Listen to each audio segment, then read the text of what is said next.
Ever wondered how banks, those seemingly grand institutions on our high streets, actually make their money?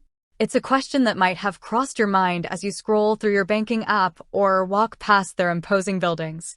Today, we're diving deep into the financial engine room of one such institution, First Foundation Bank. Forget the complicated jargon and dry explanations. We're going to break down the core ways this bank, like many others, generates revenue and keeps its operations running. Think about it. Banks hold our money, facilitate our transactions, and offer a range of financial products. But where does their profit come from? It's not like they're just sitting on our deposits and letting them grow. The primary way First Foundation Bank and most commercial banks earns money is through interest income. When you take out a loan, whether it's a personal loan, a car loan, a mortgage, or even a business loan, First Foundation Bank charges you interest on that borrowed amount. This interest is essentially the cost of borrowing the money, and it's a significant revenue stream for the bank. The difference between the interest they charge on loans and the interest they pay on deposits is known as the net interest margin, and it's a key indicator of a bank's profitability. But lending isn't the only game in town. First Foundation Bank also generates substantial income through fees. Think about the various services they offer.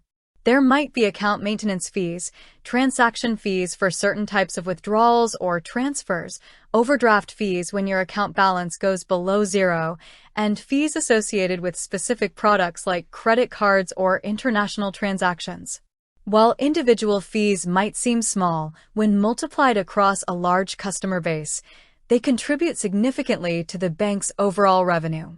Beyond traditional banking services, First Foundation Bank likely offers a range of investment products and services.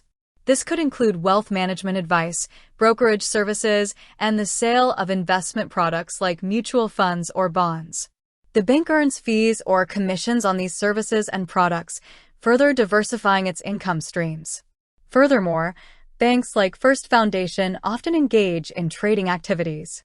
They might buy and sell various financial instruments, such as currencies, bonds, and other securities, aiming to profit from fluctuations in their market prices.